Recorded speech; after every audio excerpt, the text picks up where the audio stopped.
Welcome to Comics with Dan. We're going to be reviewing Gatchaman number 3.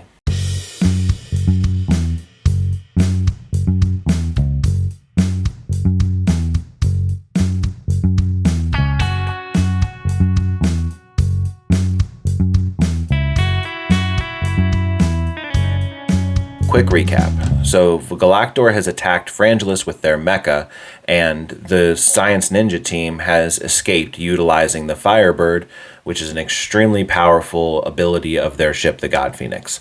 Turns out it was all distraction by Galactor to target and kidnap elite scientists. Why? Well, we aren't sure of that yet. However, last issue, June defeats one of the Devil Stars before she can capture the scientist she was tasked with kidnapping. Then, in order to find Galactor's hidden base and rescue the other kidnapped scientists, June poses as the Devil Star that she had defeated to infiltrate the operation. That's where issue number 3 picks up. I like infiltration undercover stories. I like the anticipation, the tension, usually in stories where the undercover person gets caught, which is most of them, to be honest. There's a close call with the person and they almost give themselves away, and then they do something that does give themselves away. I'm not going to go into details on this so that I don't spoil anything, but I'll just say that this story follows a lot of the patterns that you see in other stories where someone goes undercover to infiltrate an operation. Regardless of that, it was still a pretty fun issue. I would mark it down as fairly predictable, as I had mentioned before, but it was still enjoyable to read. There was some cool action, and the story itself is intriguing. We still aren't sure what Galactor's plan is here, but I kind of like that Cullen Bunn's not showing his cards all at once. I do have a feeling that we're building towards something a little more meaningful, especially considering that we have the storyline of what's going on with Galactor, as well as the fact that there's a sort of second string Science Ninja team running around out there, and I think actually a third team. But for right now, it kind of feels like Bunn is just keeping the ship steady. In this issue, we get to see Mara of the sort of junior varsity Science Ninja team complain a little bit about not getting action in the field.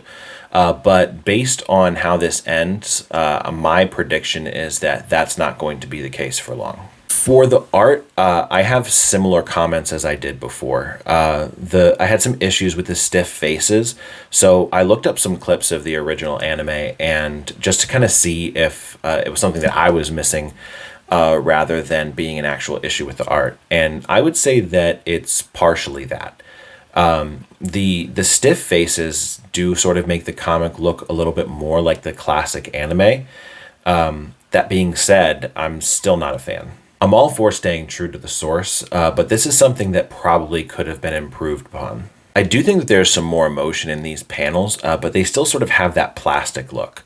However, Batista can really draw some awesome action. And I particularly love that he can draw a fight scene with a ton of participants without having that fight scene be extremely confusing as to what's going on.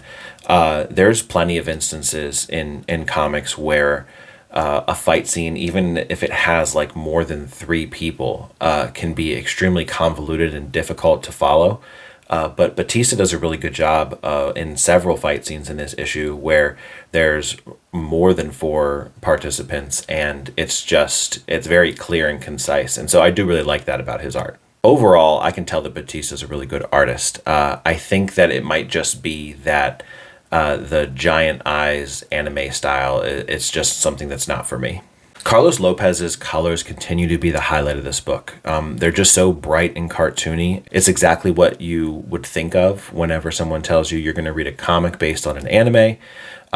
They're still excellently shaded, which is something that can be missed with a cartoony style. So it's definitely really well balanced there.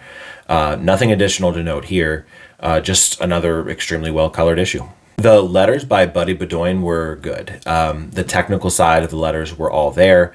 It was comfortable to read. It guided the reader, but his sound effects were really where his work shined. His sound effects establish an atmosphere on a panicked Galactor base that you just love to see. I really appreciated those. I think it just added an extra element to the tense situation that Cullen Bunn had put these characters in the first place. As I've said before, I think that the side books of this universe are a bit better than the main book. Gatchaman Ken Deathmatch and Gatchaman Galactor #1 were both really good. I'm excited for the upcoming one-shot, Gatchaman June Apex Heart. That June one-shot is about a motorcycle gang hijacking a train, and it has the same writer, Tommy Lee Edwards, as the Ken Deathmatch one-shot, so I know that one's going to be good. I enjoy reading these each month, but this just isn't something that I can't wait to get my hands on or anything. I gave this 3 out of 5 stars on League of Comic Geeks. I think that rating is less of a commentary on the creative team as a whole, and more so that perhaps this team of characters and the style just isn't really for me. I think that if you're perhaps already an anime fan, that this might be a good pickup for you. Gatchaman #3 is in stores Wednesday, September 11th from Mad Cave Studios, or you can buy it on their website. The price point is $4.99. Because I've been reading this digitally, I can't speak to the quality of the cover, but $4.99 is a tough price point in my opinion. I think that that these books would be much better served at a $3.99 price point. Make sure you like the video, make sure that you subscribe, check out my other videos here, and thank you for watching.